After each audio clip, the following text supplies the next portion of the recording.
Bonjour, bienvenue, j'espère que vous allez bien, j'espère que tout se passe bien pour vous.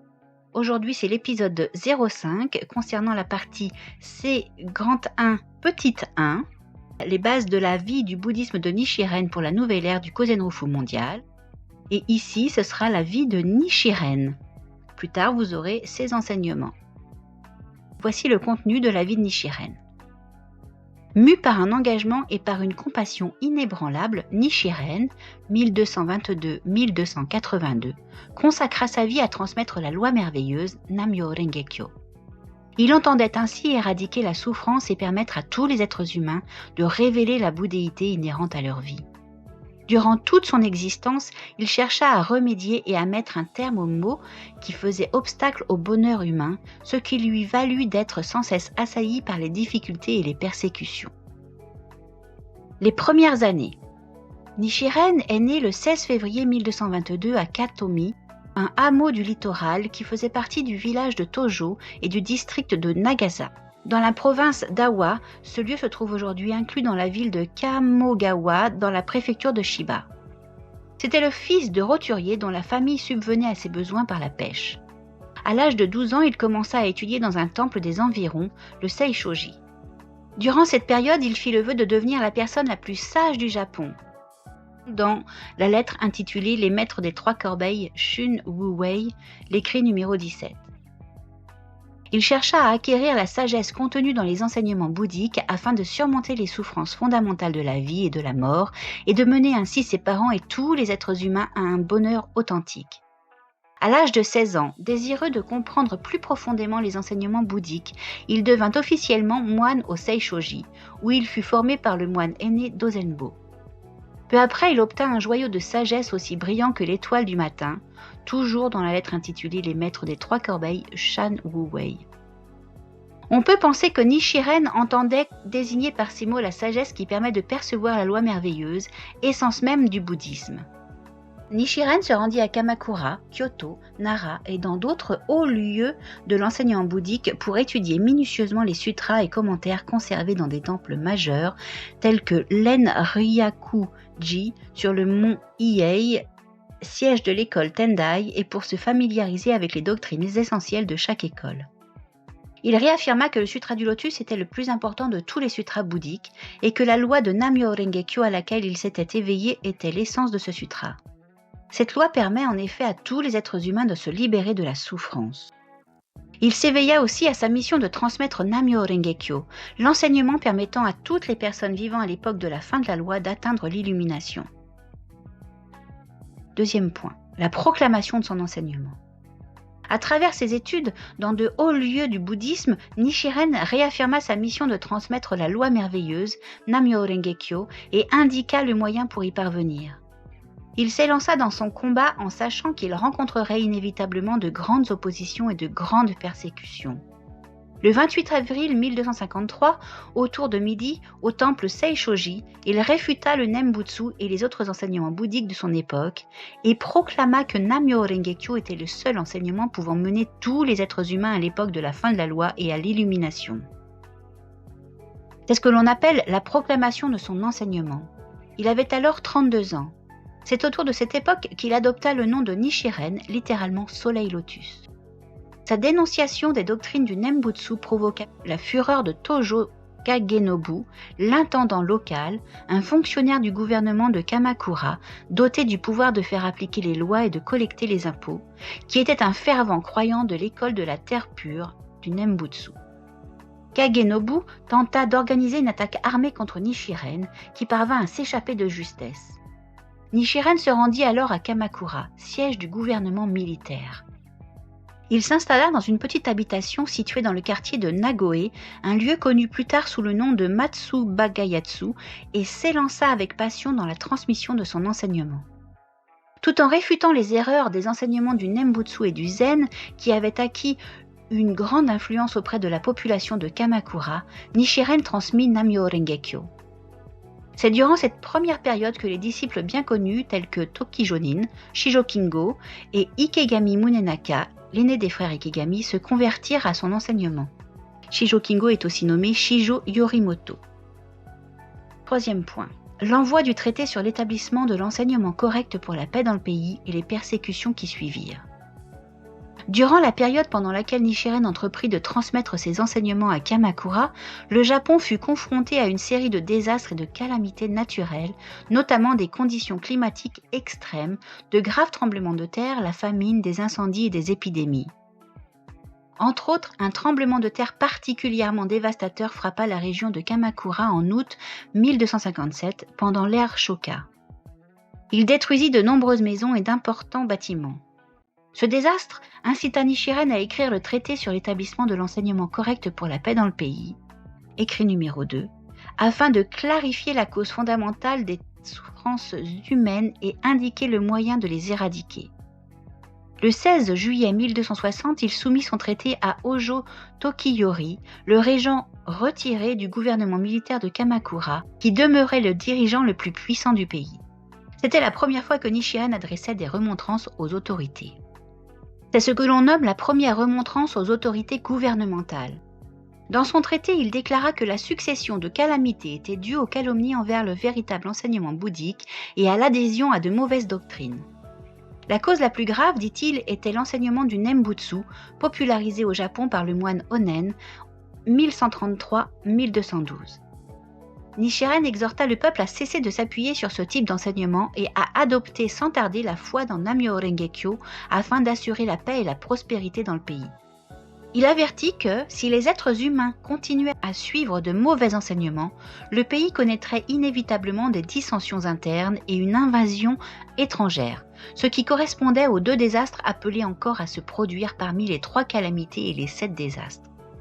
Cependant, les autorités au pouvoir ignorèrent les remontrances sincères de Nichiren et, après leur approbation tacite, les disciples du Nembutsu se mirent à comploter pour le persécuter.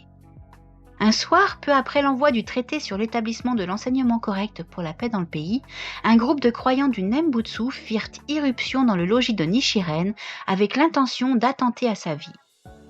C'est ce que l'on appelle la persécution de Matsubagayatsu. Cependant, Nichiren parvint à s'échapper sans dommage. Après cet incident, il quitta Kamakura pendant une courte période. L'année suivante, le 12 mai 1261, alors qu'il était depuis quelque temps de retour à Kamakura, Nichiren fut arrêté par les autorités et condamné à l'exil à Ito, dans la province d'Izu. C'est ce qu'on appelle l'exil d'Izu. Il fut gracié en février 1263 et put alors quitter son lieu d'exil pour revenir à Kamakura. En 1264, il retourna dans sa province natale d'Awa afin d'y rendre visite à sa mère malade.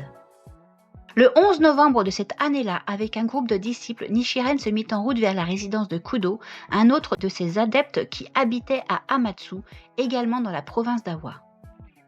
En un lieu appelé Matsubara, dans le village de Tojo, ils furent pris dans une embuscade organisée par des hommes armés sous les ordres de l'intendant local Tojo Kagenobu.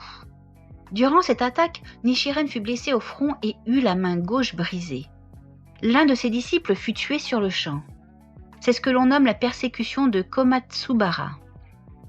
Point numéro 4. La persécution de Tatsunokuchi est le principe de rejeter le provisoire pour révéler le véritable.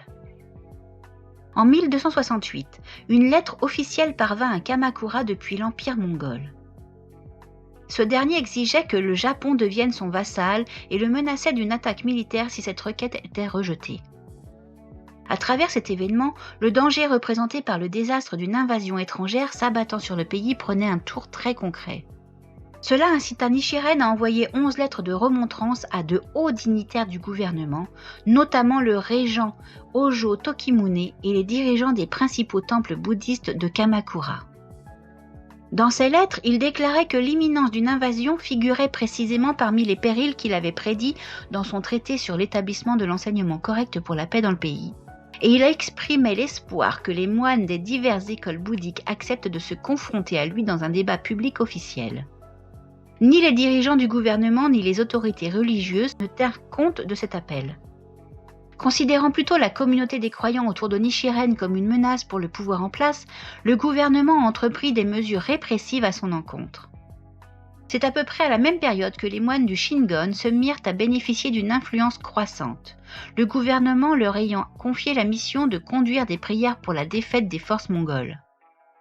Ryokan, connu aussi sous le nom de Ninsho, du temple Gokurakuji à Kamakura, un moine de l'école Shingon Ritsu, devint lui aussi plus influent, grâce à ses liens avec de puissantes personnalités au pouvoir. Sans éprouver la moindre crainte, Nichiren entreprit alors de réfuter les erreurs des écoles bouddhiques établies, qui exerçaient une influence négative sur la population et sur l'ensemble de la société. À l'été 1271, en raison d'une sécheresse prolongée, le gouvernement ordonna à Ryokan de prier pour faire tomber la pluie. Nichiren fit alors sa proposition suivante à Ryokan. Si ce dernier y parvenait dans un délai de 7 jours, Nichiren deviendrait son disciple. Mais, si Ryokan échouait, c'est lui qui devrait alors adopter la foi dans le Sutra du Lotus. Aucune pluie n'étant tombée au bout de 7 jours, Ryokan demanda 7 jours supplémentaires. Non seulement il ne plut toujours pas, mais on vit se lever des vents violents. Ryokan avait clairement échoué. Plutôt que de reconnaître honnêtement sa défaite, il n'en devint que plus hostile envers Nichiren. Il porta des accusations mensongères contre lui et sur la base de celles-ci, il déposa une plainte auprès du gouvernement au nom d'un moine du Nembutsu avec qui il était en liaison étroite. Il se servit aussi de son influence auprès de hauts dignitaires du gouvernement, ainsi qu'auprès de leurs épouses, pour faire persécuter Nichiren par les autorités. Ryokan bénéficiait d'un grand respect de la population, qui le considérait comme un moine pieux et vertueux, mais il était en fait tombé dans le piège du pouvoir et des privilèges, et il s'allia avec des personnalités influentes du gouvernement pour servir ses intérêts personnels. Le 10 septembre de la même année, en 1271, Nichiren fut convoqué par le gouvernement et interrogé par Ei no Saemon Nojo Yoritsuna, également connu sous le nom de Taira no Yoritsuna, vice-responsable du bureau des affaires militaires et politiques, le responsable étant le régent lui-même. Nichiren lui adressa des remontrances et indiqua l'attitude à adopter par les souverains d'un pays qui se fonde sur le véritable enseignement bouddhique. 2 jours plus tard, le 12 septembre, Ei no Saemon Nojo, à la tête d'un groupe de soldats armés, lança une attaque contre la demeure de Nichiren et l'arrêta en le traitant comme un traître. En cette occasion, Nichiren adressa de fortes remontrances à Ei no Saemon Nojo. Il le prévint que, en persécutant Nichiren, il venait de renverser le pilier du Japon. Voir l'écrit 93, les actions du pratiquant du Sutra du Lotus. Et que les désastres représentés par les dissensions internes et l'invasion étrangère s'abattraient sur le pays. Les événements des 10 et 12 septembre constituèrent sa deuxième remontrance aux autorités gouvernementales. Plus tard, cette nuit-là, Nichiren fut brutalement conduit par des soldats armés jusqu'à la plage de Tatsunokuchi, près de Kamakura. L'ordre en avait été donné par Ei no Saemon Nojo et d'autres conspirateurs qui avaient pour projet de faire secrètement décapiter Nichiren à cet endroit. Cependant, au moment précis où le bourreau s'apprêtait à abattre son sabre, une brillante sphère lumineuse fit irruption depuis la proche île d'Enoshima et traversa le ciel en direction du nord-ouest. Terrifiés, les soldats renoncèrent à leur intention de tuer Nichiren. C'est ce que l'on appelle la persécution de Tatsunokuchi. Cette épreuve revêtit une très grande signification pour Nichiren. En triomphant de la persécution de Tatsunokuchi, il rejeta son statut provisoire d'être humain plongé dans l'obscurité et affligé par le karma et les souffrances. Et, tout en gardant son apparence d'être humain ordinaire, il révéla sa véritable identité originelle de Bouddha doté d'une sagesse et d'une compassion infinie, le Bouddha du temps sans commencement ou Bouddha éternel. C'est ce que l'on appelle rejeter le provisoire pour révéler le véritable. À partir de ce moment-là, Nichiren agit en tant que Bouddha de l'époque de la fin de la loi et il inscrivit le Gonzon afin que tous les êtres humains puissent le vénérer et l'adopter comme objet de vénération fondamentale. 5e point, l'exil de Sado. Pendant que le gouvernement délibérait sur son sort à la suite de la persécution de Tatsunokuchi, Nichiren fut logé pendant près d'1 mois à la résidence de Oma Shigetsura, le vice-gouverneur militaire de la province de Sado, à Eshi, dans la province de Sagami. Ce lieu correspond aujourd'hui à la ville d'Atsugi, dans la préfecture de Kanagawa. Durant cette période, les disciples de Nichiren à Kamakura furent soumis à de nombreuses formes de persécution. Ils furent notamment injustement accusés d'incendie volontaire, de meurtre et d'autres crimes. Finalement, Nichiren fut condamné à l'exil sur l'île de Sado, dans l'actuelle préfecture de Niigata. Il partit d'Echi le 10 octobre et parvint au cimetière de Tsukahara sur l'île de Sado le 1er novembre. Il y fut logé dans une petite cabane en ruine appelée le Samaido et utilisée auparavant pour des rites funéraires. Ses conditions de vie furent particulièrement éprouvantes. Un froid vif régnait à Sado et il manquait de nourriture et de vêtements chauds. De plus, il était entouré d'adeptes du Nembutsu qui lui étaient hostiles et cherchaient à attenter à sa vie. Les disciples de Nichiren à Kamakura continuèrent à subir eux aussi des persécutions. Certains furent même emprisonnés, bannis ou on leur confisqua leurs terres. Parmi les autres, la plupart commencèrent à nourrir des doutes et à s'écarter de la foi par peur et par désir de se protéger. Les 16 et 17 janvier 1272, plusieurs centaines de moines bouddhistes de Sado et des provinces voisines sur l'île principale de Honshu se rassemblèrent à Tsukahara avec l'intention de tuer Nichiren. Ils en furent dissuadés par Ōma Shigetsura, qui leur proposa plutôt de s'engager dans un débat religieux avec lui. Lors du débat qui suivit, Nichiren réfuta entièrement les enseignements des diverses écoles bouddhistes de son temps. C'est ce que l'on appelle le débat de Tsukahara. En février, une faction du clan Hojo au pouvoir entra en rébellion et des combats éclatèrent à Kamakura et à Kyoto, respectivement siège du gouvernement militaire et capitale impériale. C'est ce que l'on appelle les troubles de février ou la rébellion de Hojo Tokitsuke. Ainsi, la prédiction de dissensions internes lancée par Nichiren se vérifia juste 150 jours après sa remontrance à Eino Saimon-no-jo au moment de la persécution de Tatsunokuchi. La même année, au début de l'été, Nichiren fut transféré à Tsukahara, à Ishinosawa, également sur l'île de Sado, mais sa vie demeura toujours en danger en raison de la fureur des adeptes du Nembutsu. Durant tout l'exil de Sado, Nikko Shonin, qui devint plus tard le successeur de Nichiren, le suivit, le servit fidèlement et partagea ses souffrances. Nichiren forma aussi peu à peu de nouveaux disciples sur l'île, notamment Abutsubo et son épouse, la nonne séculière Senichi. Nichiren composa de nombreuses œuvres importantes durant cet exil.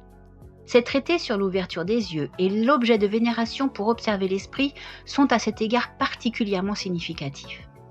Le traité sur l'ouverture des yeux, écrit en février 1272, explique que Nichiren est le pratiquant du sutra du lotus de l'époque de la fin de la loi, qui se conforme parfaitement aux enseignements de ce sutra.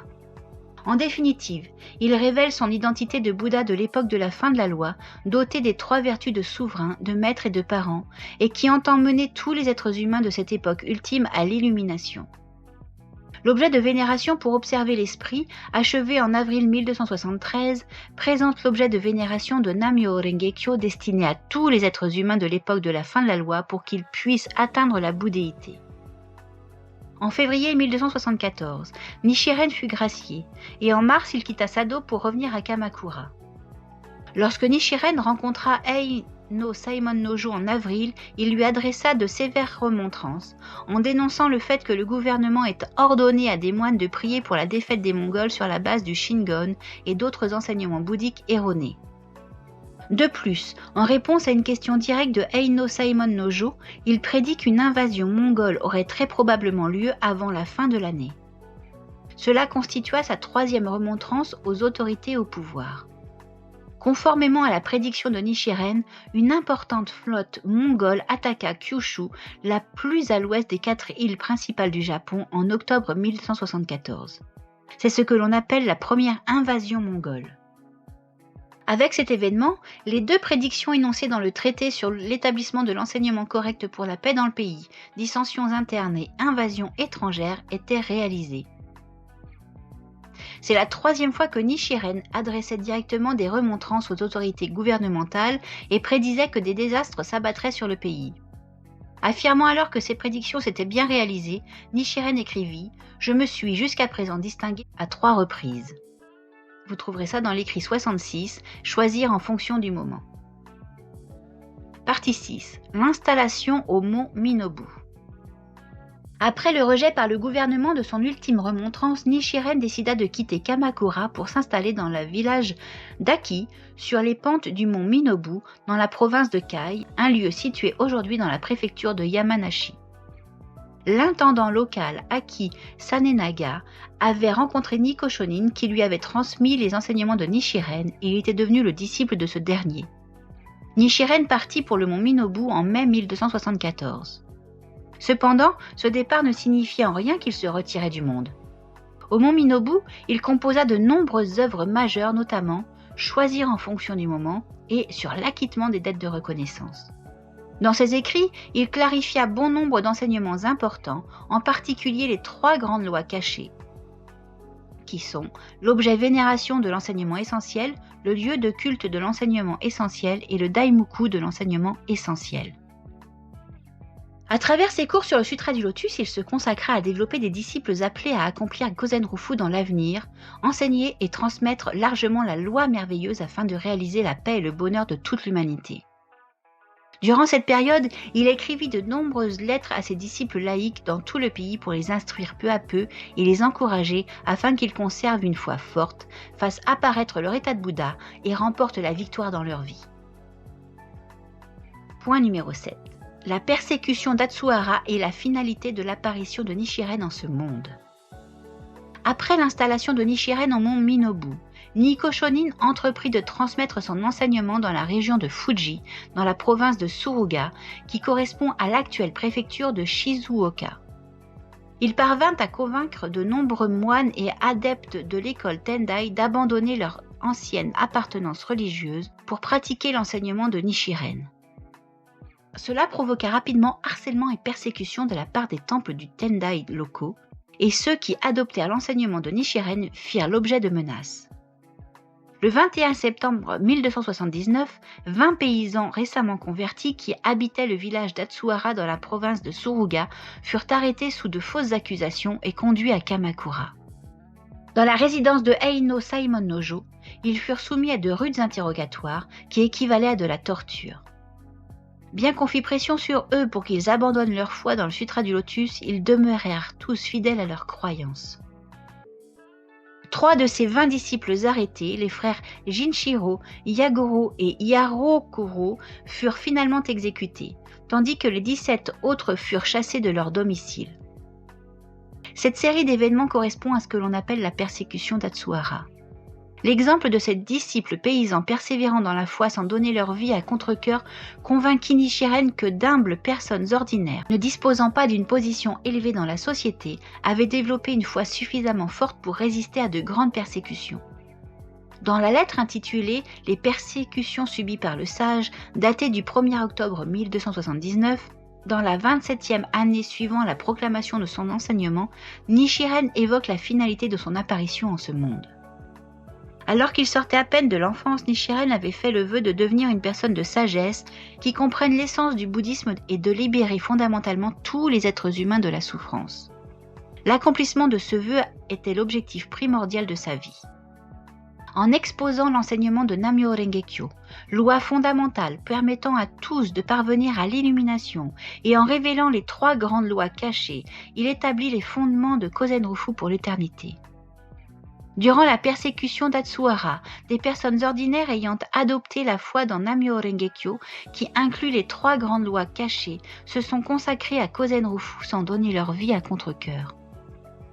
Leur apparition a démontré que le bouddhisme de Nichiren est un enseignement destiné à être défendu courageusement par les personnes ordinaires et à mener toute l'humanité à l'illumination. Nichiren concrétisa ainsi la finalité de sa venue en ce monde. Au moment de la persécution d'Atsuhara, les disciples de Nichiren luttèrent, unis dans la foi selon le principe de différent par le corps, un en esprit. Un de ses jeunes disciples, Nonjo Tokimitsu, intendant d'un village proche d'Atsuhara, œuvra inlassablement à protéger ses compagnons de croyance. Point numéro 8. La disparition de Nichiren et sa succession par Nikko Shonin. Le 8 septembre 1282, Nichiren, dont la santé déclinait, quitta le mont Minobu où il résidait depuis 9 ans. Il partit avec l'intention déclarée de se rendre à des sources chaudes, connues pour leurs vertus thérapeutiques, dans la province de Hitachi, qui correspond aux actuelles préfectures d'Ibaraki et de Fukushima. Il suivait ainsi une recommandation de ses disciples.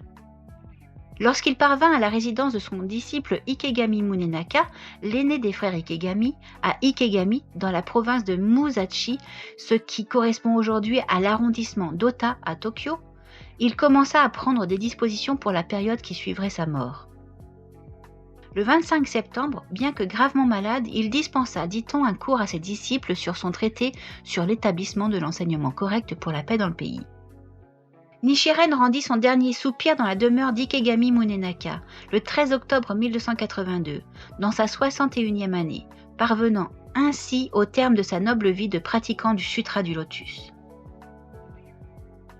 Après la disparition de Nichiren, seul Nikko Shonin perpétua l'esprit sans crainte de son maître et ses actions pour Kozenrufu. Conscient d'être son successeur, Nikko Shonin ne cessa jamais de dénoncer les enfances à la loi et d'adresser des remontrances aux autorités gouvernementales. Il accorda le plus grand prix à tous les écrits de Nichiren qu'il appelait les écrits sacrés, Gosho en japonais, et encouragea tous les disciples à les lire et à les étudier en les considérant comme les écrits sacrés de l'époque de la fin de la loi.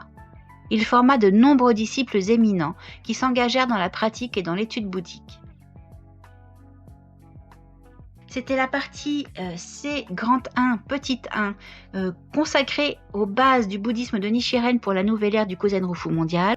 Ici, c'était la vie de Nichiren. N'hésitez pas, vous pouvez nous retrouver sur toutes les plateformes de streaming audio. Apple Podcast, Deezer, Spotify, Google Podcast, toutes les plateformes de streaming audio, sur YouTube. Abonnez-vous où que vous nous suiviez.